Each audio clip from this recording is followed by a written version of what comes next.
Entrevista Fora da Caixa no ar, com a apresentação de Fernanda Anchel e João Vitor Mendes.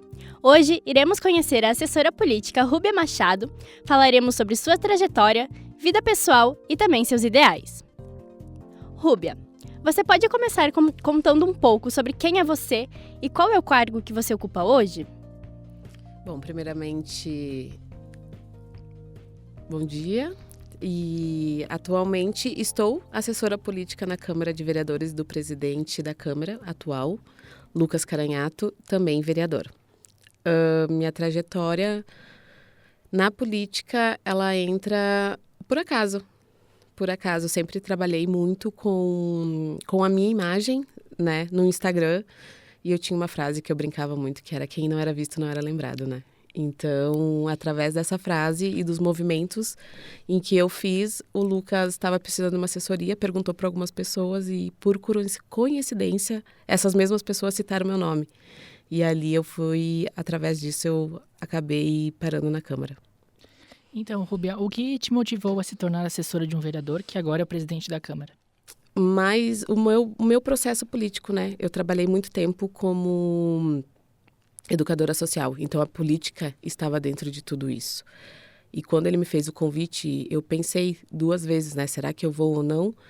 Pelo fato de como estava dentro da periferia, dentro das instituições, e a política move isso, querendo ou não, eu disse: vou tentar para descobrir esse outro lado, né? Porque a gente sabe um lado antes de estar lá dentro e depois de estar lá dentro. Então, através disso, eu acabei aceitando o cargo de assessoria política. Falando agora um pouco da tua vida pessoal. Tu é mãe, né, de 2 filhos. Tu poderia nos contar como é conciliar a maternidade com essa rotina intensa da política hoje em dia? Difícil. É difícil, mas não é impossível. Eu tenho um padrão de família totalmente diferenciado do restante de Caxias do Sul, porque quem cuida da minha filha, né? O meu filho já tem 18 anos, então já está encaminhado, como diz, mas é mais o pai dela. Eu inverti os papéis da sociedade. Eu disse para ele: eu vou focar na minha carreira e quero ver se você está do meu lado, você vai cuidar da sua filha. Porque seria eu, né? O certo do patriarcado, largar, cuidar, se tivesse febre, alguma coisa, reunião escolar, e eu não é o perder tempo com isso, mas ele faz esse papel, que é o dele de ser pai, ele não está me ajudando, ele está fazendo o papel dele, então é corrido, tem dias que dorme 3 horas, 4 horas, e ele faz esse papel de cuidar da nossa filha daí. Você vive um relacionamento não monogâmico, né, com 2 mulheres e um homem. Como foi esse processo de assumir essa forma de amar e como isso dialoga com suas visões de liberdade e afeto? A partir do momento que eu descubro que eu sou um corpo político e um corpo usado, né? Eu, como mulher negra, durante muito tempo, não reconhecida pela sociedade e conhecendo um patriarcado que dizia que eu tinha que ser X ou Y, né? Que eu tinha que constituir a família desta maneira. E a não monogamia, ela não entrou o meu relacionamento não estava ruim. Ele estava ótimo, sempre esteve ótimo. Porém, ela vem nessa desconstrução do que é a sociedade, né? Que diz: tu só pode amar uma pessoa, tu só pode viver desta maneira. E eu fui contra isso. Eu disse: não, deve ter alguma coisa a mais, além disso. Porque todo mundo faz a mesmo sempre. Pega, casa, tem filhos, possivelmente se divorcia e não tenta as outras opções. Aí eu entro na não monogamia estudando muito, lendo muito, porque somos povos colonizados. E muitos povos indígenas já viam da não monogamia, desse conceito do afeto mútuo entre as pessoas e se ajudar. Então a gente vem através desse estudo, deste cuidado, da responsabilidade afetiva e principalmente ajudar, né, o próximo nos relacionamentos. Em um ambiente... Desculpa interromper. Eu queria saber um pouquinho mais sobre como foi, claro, se sentir confortável para falar. Como foi a questão de se descobrir, se assumir também depois para a sociedade? Eu não digo assumir, né? Porque ninguém se assume sim. monogâmico e LGBT. Eu digo que foi me reconhecer. E eu me reconheci nisso a partir do momento em que minha mente entrou num colapso, eu entrei em depressão, tentando entender essa sociedade patriarcal, né? Porque tinha que ser assim. Eu saía, eu olhava as outras pessoas, eu gostava das outras pessoas e eu não podia ter esse relacionamento porque seria uma traição, tudo. E aí eu comecei a pesquisar as possibilidades, cheguei ao meu atual companheiro, Getúlio, que faz 10 anos que nós estamos juntos e 6 anos vivendo a não monogamia. E eu peguei e falei, tá a fim de estudar comigo? Tem isso, eu olho as pessoas, eu tenho interesse, mas eu também te amo. Mas eu também consigo amar outras pessoas. Ele, não, vamos estudar, vamos entender. Então, não tem essa descoberta, tem essa liberdade de dialogar e conversar e saber que o amor é isso, é múltiplo, é triplo, quádruplo, quanto quiser. Em um ambiente político ainda tão conservador, como as pessoas reagem a essa tua configuração familiar e de relacionamento? Assustada, né? Como assim? Como isso acontece? Assusta porque é aquilo que eu falo para vocês, estão acostumados, habituados a isso. Eu tenho uma rede de afetos linda, que é o Getúlio, que é meu companheiro. Eu tenho a Sharon, que mora em Porto Alegre, que é minha namorada, e a Carol também. E assusta o fato de ser sério, de eu ter responsabilidade, de eu não me esconder essas pessoas, porque eu não escondo, para todo mundo ver, eu saio com minhas namoradas de mão dada, eu saio com meu companheiro, e assusta o fato da responsabilidade de ser quem eu sou, a liberdade que eu tenho, e as outras pessoas não têm, porque muitos precisam esconder, né, a traição, que é o certo da monogamia, nada contra as pessoas monogâmicas, mas é importante isso, a responsabilidade que eu tenho com os outros de ser livre. E acredito que isso também seja uma voz ativa nas pautas feministas, antirracistas e da comunidade LGBTQIA+. Como é que essas lutas, elas refletem no teu dia a dia de trabalhar no meio político, com políticos e, enfim? E raciais, né? Isso. E raciais também. Eu entro fazendo a diferença, eu posso assim dizer, porque muitas vezes a gente vive em bolhas, e essas bolhas a gente fica no automático, e a gente esquece, porque tudo que tu citou são fora do padrão social. E querendo ou não, a política ainda está num padrão social. Ela segue. Por mais que entrem essas pautas diferentes, eles adaptam e trazem, né, para a política. Mas tem que estar sempre ativando, tem que estar sempre conversando, relembrando e mencionando, né, a comunidade. Eu sou uma mulher LGBTQIAPN+, né, eu sou pansexual. Então, a gente tem que sempre lembrar que a gente existe nesses pontos. E por isso que eu digo, é perigoso ficar dentro da bolha. Se eu ficar só dentro do LGBTQIAPN+, eu esqueço do restante. Mas o restante ainda existe. Do mesmo jeito que o restante existe. E existe a bolha do LGBT, do racismo, do feminismo, de tudo. Você se considera uma pessoa que atua para romper esses padrões coloniais e estruturas de poder tradicionais? Como isso, na prática, vive no seu dia a dia? Ai, com certeza. Com certeza, porque começamos pelo fato de eu ser negra, né? Já rompe qualquer padrão social. Está dentro da política, principalmente. E, querendo ou não, a gente é esquecido, né? Pessoas negras são esquecidas, porque seguidamente até o atual presidente, a gente vê os olhares, a gente vê as pessoas surpreendidas por ele ser um homem negro, estar na presidente, ter uma assessora presidente, na presidente também negra.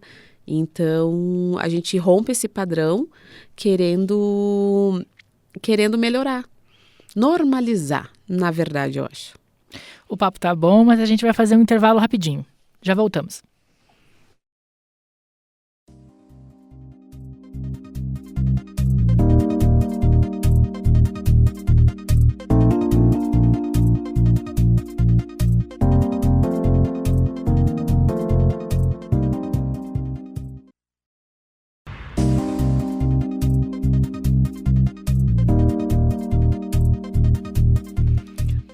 Voltamos com entrevista fora de caixa no ar.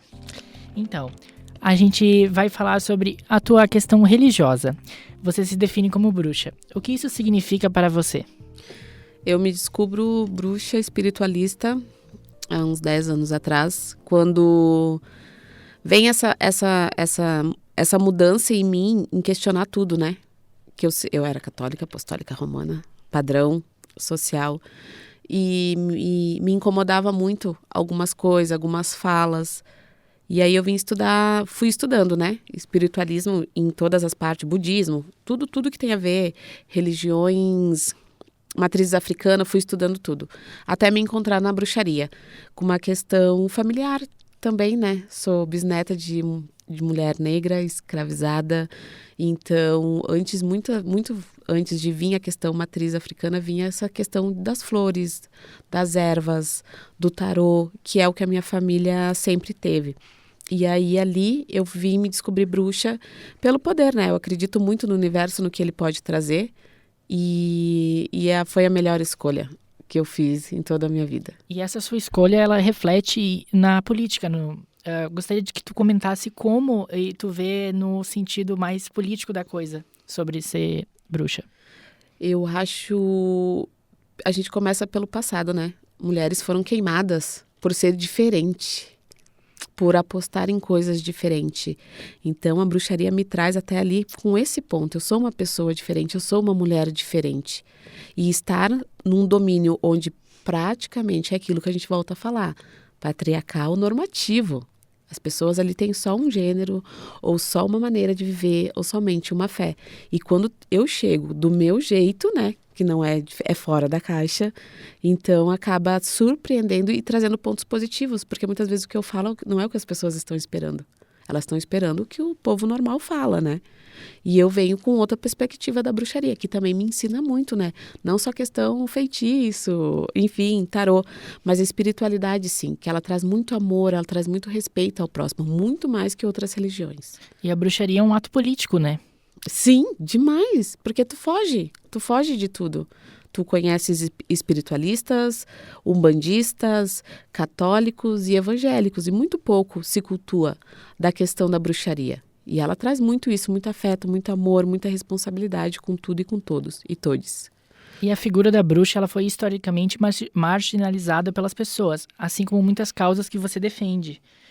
Tu vê algum paralelo isso sobre a questão espiritual e as tuas lutas sociais? Com certeza. Porque o fato de ser diferente, qualquer coisa que tu faça diferente do padrão, acaba interrompendo. Marginalizados, escravizados, maltratados. Qualquer pessoa diferente foi feito isso. E aquilo que assusta mais, né? Quem queimava era a Igreja Católica. Outras pessoas queimavam outras pessoas. E aí, como é que faz? Como é que a gente explica esse amor que a igreja quer trazer para pessoas diferentes? Até hoje, se tu for ver, se for um pouco diferente, tu já não vai fazer parte disso. Tanto que a gente passou agora pela escolha do Papa, foi uma escolha difícil pela questão do que o falecido Francisco trazia, que eram essas questões também. Então, de ser LGBT, de ser diferente, de acolher mais as pessoas. Agora, mudando um pouco o ramo, indo pro teu futuro. A gente, conversando antes, descobriu que tu tem esse interesse em atuar no jornalismo. E eu queria que tu contasse um pouco de onde veio esse interesse e como que tu imagina que essa formação vai somar na tua atuação. Então, eu trabalhei muito tempo com o meu Instagram, né? Não tenho milhões e milhões, né? Não teve jogo do tigrinho. Mas eu sempre fui muito ativa, comunicativa. E a comunicação sempre foi um dom. Mas eu pensei que era um dom para o outro lado. Era para ir vir conversar contigo, dialogar. Eu tiro o tarô, né? Então, eu pensei que a minha comunicação vinha através disso. Quando eu entro para a política e me deparo com um monte de jornalista, e eu disse, tá, mas será que é isso? Será que eu quero isso? E aí eu comecei a pesquisar, comecei a ver, e eu disse, sim, eu acho que é isso, é a área do jornalismo, que é um guarda-chuva, né? Dá para ir para várias outras áreas, mas eu me descubro na comunicação ali sim, assertiva, entendeu? Não aquela coisa da imaginação, que jamais vai ser. E aquilo que eu repito para vocês, eu sou um corpo negro. Eu jamais pensei em fazer uma faculdade. E agora eu vou poder fazer uma faculdade. Isso também... o olho já enche de lágrima. Isso também torna um fato... Tipo, na família vai ser a primeira. A fazer uma faculdade, a conseguir, a sonhar, a realizar. E através de apoios, né? Muito apoio e conversas, muita terapia. Também para ver onde que eu queria chegar, onde que eu me encaixo. Porque eu não me via... Jamais. Juro para vocês, jamais me vi aqui dentro da UX estudando. Juro pra vocês. Então vai ser uma virada de chave muito grande para mim. E tu acredita que essa comunicação ela pode ser uma ferramenta de ruptura e transformação política? Com certeza. Como? Vamos falar pelo que a gente tem, né? Glória Maria. Tu entendeu? Eu vou trazer esse ponto principal. Foi uma ruptura total. Então, ter corpos ativos, e quando eu falo corpos negros, fazendo a diferença, é isso. É trazer a comunicação, é nos verem de outra maneira. Sim. Porque não é visto. Não é visto. Tanto que me perguntam lá no que tu é formada. Eu digo, não sou formada em nada. Isso não é um erro, não ser formada. Mas também me traz isso, poxa, será que agora não dá? Será que não é o momento, né? Eu já tenho uns 30 e poucos anos, mas aí eu fico imaginando, as melhores pessoas que eu conheço se formaram quase aos 50 e são senhores de favela. Pessoas que têm um percurso lindo. Então eu quero poder fazer essa diferença no jornalismo. E o jornalismo, ele ajuda muito a manter a democracia, né?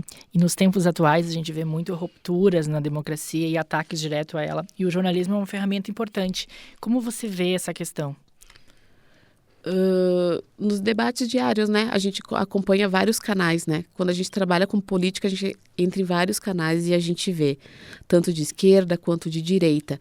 E é o que eu falo que é a informação, né? Elas são vistas de pontos diferentes. Eu penso de um jeito, tu pensa do outro, tu pensa do outro, a gente lendo a mesma reportagem. Então ela traz isso, ela traz eu acho que vai ser a única profissão que não vai acabar. Eu acredito nisso, porque a comunicação, levar a comunicação até as pessoas da forma que a gente tem que levar. Eu acredito nisso. Como que tu vê que, tipo, isso pode te ajudar em meios já de exemplos e tudo mais, a te comunicar melhor com o teu povo? Em meio ao contexto atual, cenário mundial e tudo mais. A comunicação vem através tanto a fala quanto visto. A gente sabe o quanto mudou a TV quando ela faz aquela transformação de começar a ser televisiva, eu acho que assim se fala, depois ela vem a cores e aí a gente começa a ver as pessoas. E a representatividade. Quando a gente começa a se ver na TV, ouvir que tem uma pessoa negra, tá, então é aí, é essa mudança que eu quero fazer. Por mim, claro, porque eu sou merecedora disso, mas outras pessoas, olha ali, é uma mina negra que está ali, é ela que conseguiu, então eu também posso. E isso do poder, também posso, não pode ser deixado com mimimi, porque a população negra ainda continua sendo a mais prejudicada em tudo. Em tudo. A gente não teve essa revolução. A gente teve um 13 aí de maio que abolição para quem? Se o meu povo ainda sofre por tudo. Então eu me formo, eu chego, venho ao jornalismo e consigo incentivar outros através da comunicação, dizendo, tu também pode, vamos lá, que recursos que tem? Porque cota não é esmola. Tá aqui, é direito e a gente vai usufruir disso daí. E isso gratifica o jornalismo, né? Porque tem visões diferentes e mostra para uma ampla sociedade, né? Exatamente. E como é preciso mostrar. Porque muitas vezes não é mostrado. Não é. Como uma mulher, mãe, bruxa, militante e assessora, tu tem uma mensagem, assim, para passar, para deixar para as outras pessoas que sentem que não se encaixam nos padrões tidos como normais da sociedade, mas que tem o desejo de ocupar algum espaço de poder algum dia? Tem uma frase do Bob Marley que eu adoro. Riem de mim por eu ser diferente, e eu rio de vocês por ser todos iguais. É pensar fora da caixa. Eu não acredito que a gente sonhe à toa. Tudo que eu sonho, eu realizo. Tudo que eu quero, eu concluo. Claro que a gente tem que ter uma consciência de classe nisso, porque muitas vezes jamais vai concluir se tu estiver passando fome, se tu estiver passando uma necessidade especial. Não tem como fazer isso perante a nossa sociedade.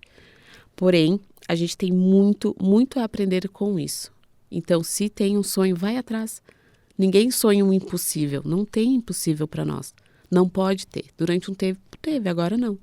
Então é isso, ser diferente é normal. É muito normal e a gente tem que ir para frente. E isso que tu falou de seguir um sonho. Na tua infância, tu sempre, pensou... Tu já pensou que tu poderia chegar onde tu chegou hoje, quando tu era criança, vendo o mundo como ele era naquela época? Não. Não, eu tive... Pobre, periférica, não tinha sonho. Tinha que ajudar a mãe em casa, ajudar a criar o irmão e estudar, e tentar estudar, né? Contando as moedas para poder ir para a escola, aquele tipo de situação. Então, jamais, nunca consegui me ver onde eu estou. Porém, estudando, conhecendo as pessoas, muitas pessoas incentivando, e aquilo, eu nunca fiquei dentro da minha bolha, nunca me permiti ficar dentro da minha bolha. Tinha uma escolha de ficar na favela? Tinha, amo a favela, mas eu sei que tem muito mais que isso, então a gente precisa ampliar.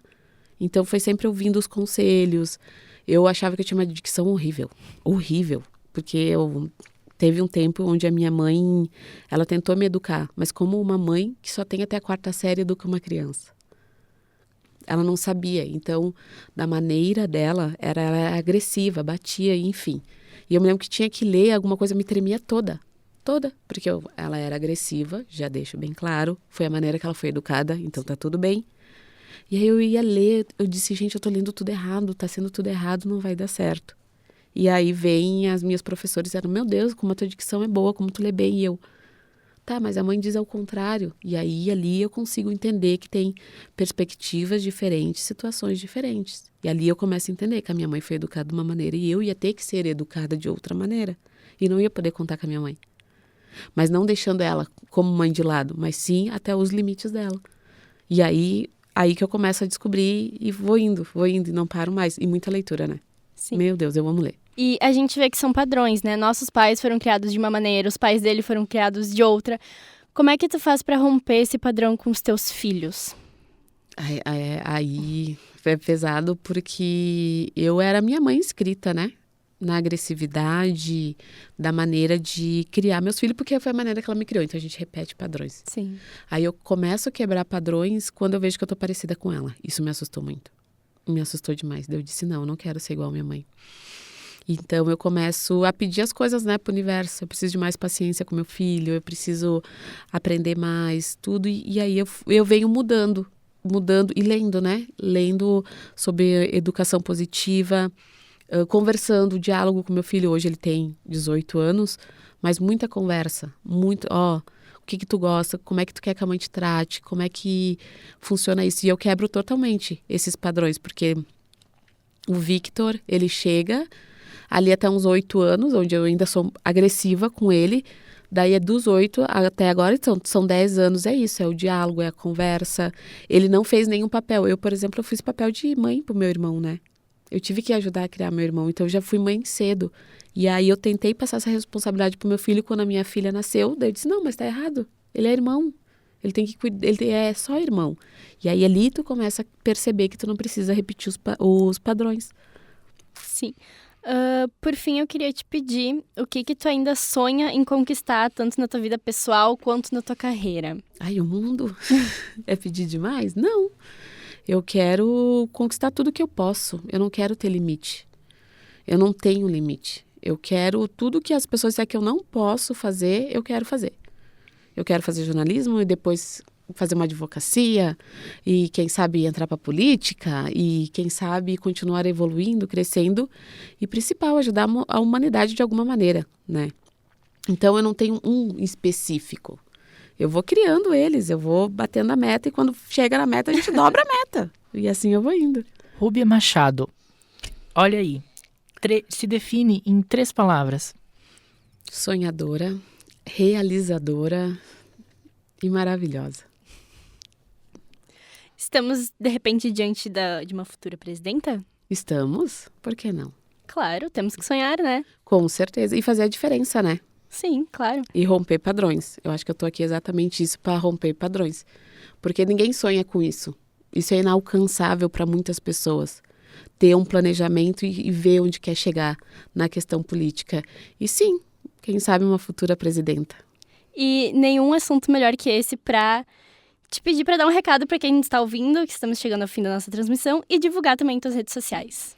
Então, o recado que eu deixo é aquele bem clichê.